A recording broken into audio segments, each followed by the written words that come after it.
मेरठ के एक धनपुर गांव में एक बीएसएफ जवान 6 मार्च को छुट्टी बिताने के लिए अपने घर आवे और उसकी छुट्टी खत्म होनी थी 2 अप्रैल को।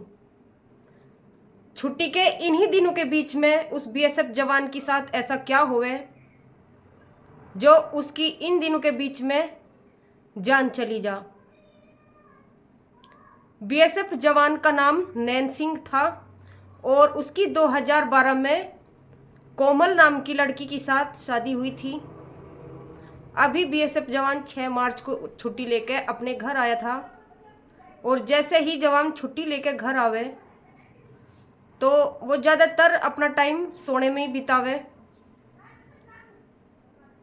उसके माँ बाप भी उसे उठाना जरूरी नहीं समझते, चलो भाई बेटा थका हारा होगा, अपने घर में जैसे भी इसका टाइम पास होवे ऐसे ही इसे काट लेने दो टाइम। तो ज़्यादातर उसका सोने में टाइम बीतता रहे तो माँ बाप उसे ज़्यादा दखल अंदाजी नहीं करती।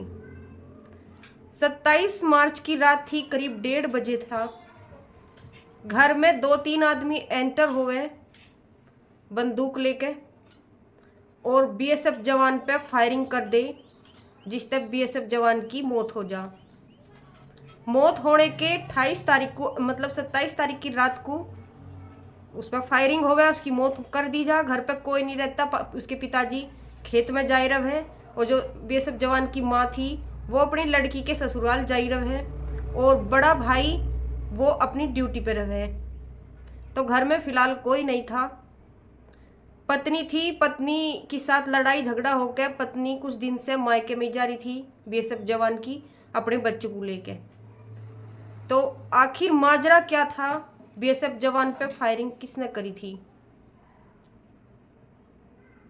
अब 27 मार्च की रात को 1:30 बजे बीएसएफ जवान पे फायरिंग हुई और घर वालों को पता चला 28 तारीख की शाम को 4 बजे। क्योंकि मैंने पहले भी बताया है कि बीएसएफ जवान जब भी छुट्टी अपने घर आकर था तो ज़्यादातर टाइम सोने में ही बिता कर था, उसे दखलंदाजी नहीं कर रहे थे घर के। तो जैसे ही उसके पापा ने देखा कि बहुत ज़्यादा टाइम हो गया, उठा नहीं बिल्कुल भी अंदर से, क्या बात है, तो जाकर देखा कि उसकी तो मौत हो रही, लहूलुहान हो रहा हो तो सारा। उसके पिता ने एफआईआर कर दी, पुलिस केस कर दिया। तो पुलिस छानबीन में लग गई। पुलिस ने माँ बाप से पूछा कि किस किस पे शक है तुम्हें। तो उसके पिताजी ने पहले तो उनका नाम ले दिया जिनकी उनके खेत में जैसे डोल वोल पर लड़ाई हुई रहे किसी की, उनका नाम ले दिया 3-4 का।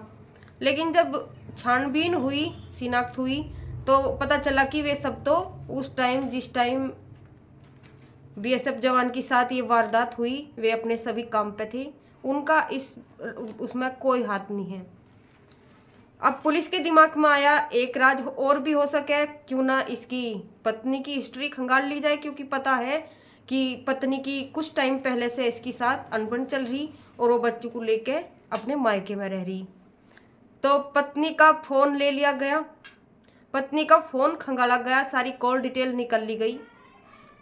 अब उस दिन वैसे तो बहुत सारे नंबर संदिग्ध पाए, पर उस दिन सबसे ज़्यादा बात किस नंबर पर हुई थी वो नंबर निकाल लिया गया और वो नंबर पाया बीएसएफ जवान के मौसेरे भाई का, यानी कि मौसी के लड़के का।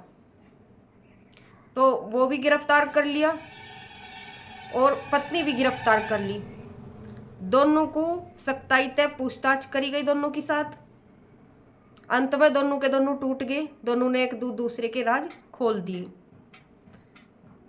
तो यंते ही एक इस खूनी वारदात की शुरुआत कैसे करी उन्होंने दोनों ने, अब पूरी वारदात सुनो। जो बीएसएफ जवान था इसका मौसेरा भाई था गुलशन कुमार। बीएसएफ जवान तो अपनी ड्यूटी पर रहकर था, लेकिन गुलशन कुमार का इसके घर आना जाना होने लगा ज़्यादातर, जिससे गुलशन कुमार के और बीएसएफ जवान की पत्नी जो कोमल थी उसके आपस में अवैध संबंध बन गए। इनके अवैध संबंधों का घर में भी सबको पता था और बीएसएफ जवान नैन सिंह को भी सब कुछ पता था। नैन सिंह ने इसका विरोध करा, विरोध करने पे या फिर भी नहीं मानी कोमल, तो इसकी मार पिटाई भी करनी चाहिए। एक बार तो इनकी मार पिटाई का बीच हुआ, गुलशन कुमार नहीं करा। उसके बाद कोमल अपने दोनों बच्चों को लेकर अपने मायके में चली गई थी, क्योंकि इन अवैध संबंध के प्रेम प्रसंग के चलते इनके घर में ज्यादातर लड़ाई झगड़े और रहने लगे थे। तो वहां भी इनके मायके में भी, कोमल के मायके में भी गुलशन कुमार का आना जाना लगा रह था। अवैध संबंध तो इनके बने थे। तो इन्होंने सोचा कि ऐसा कब तक चलता रहेगा, हम दोनों आपस में शादी कर लेंगे नैन सिंह को रास्ते से हटा के। तो कोमल ने क्या काम करा, कोमल ने जो उसके ससुराल पक्ष थे उस पर जेवर चढ़े थे, वे सारे जेवर 6 लाख रुपए में बेच दिए। इधर गुलशन कुमार ने भी 3 लड़के हायर कर लिए नैन सिंह को मारने के लिए। नैन सिंह को मारना भी काफी आसान था, क्योंकि उस रात घर पे कोई था भी नहीं और वो छुट्टी भी आया हुआ था। 3 लड़के हायर कर लिए कि थारा काम पूरा होने पे तुम्हें 2-2 लाख रुपए दे दिए जाएंगे। तो कोमल ने 6 लाख रुपए में अपने जेवर बेच के एक बंदूक भी खरीदी, मतलब जो भी कट्टा वट्टा जो भी हो वो खरीदा और गुलशन कुमार को दे दिया। गुलशन कुमार लेकर गया नैन सिंह के घर। नैन सिंह के घर उनने, वो तो बाहर खड़ा हो गया गुलशन कुमार, तो वे तीनों अंदर भेज दिए। तीनों ने नैन सिंह सोते हुए के नैन सिंह के गोली मार दी। वारदात को अंजाम देके वे 4 के 4 फरार हो गए। लेकिन सीसीटीवी कैमरे ने बाद में सब कुछ सच का सच और झूठ का झूठ पुलिस के सामने ला कर रख दिया, क्योंकि वे सब कुछ सीसीटीवी कैमरे में फुटेज आ गई थी उनकी कि कौन कौन थे ये। और उनते दोनों ते तो सख्ताई तक पूछताछ हुई है। गुलशन कुमार ते और कोमल ते वे दोनों भी गिरफ्तार कर लिए, और जो 3 वे थे जो हायर करे थे गोली मारने के लिए, वे भी गिरफ्तार कर लिए पुलिस ने। तो यही थी पूरी घटना। समाज कितनी गलत दिशा में कुछ जा रहा कि अपने एक पति को छोड़ के, और दूसरा इतना ज्यादा बढ़िया लग रहा कि अपने पति को मारने पर उतारू होगी एक औरत।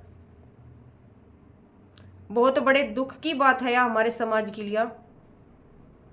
खैर, आप सभी की इस रियल घटना पर क्या राय है हमें अपने कमेंट बॉक्स में जरूर शेयर करें। हमारे चैनल को लाइक, शेयर एंड सब्सक्राइब जरूर कर दें। मिलते हैं एक ऐसी ही रियल घटना के साथ, तब तक के लिए आप सभी का दिल से धन्यवाद।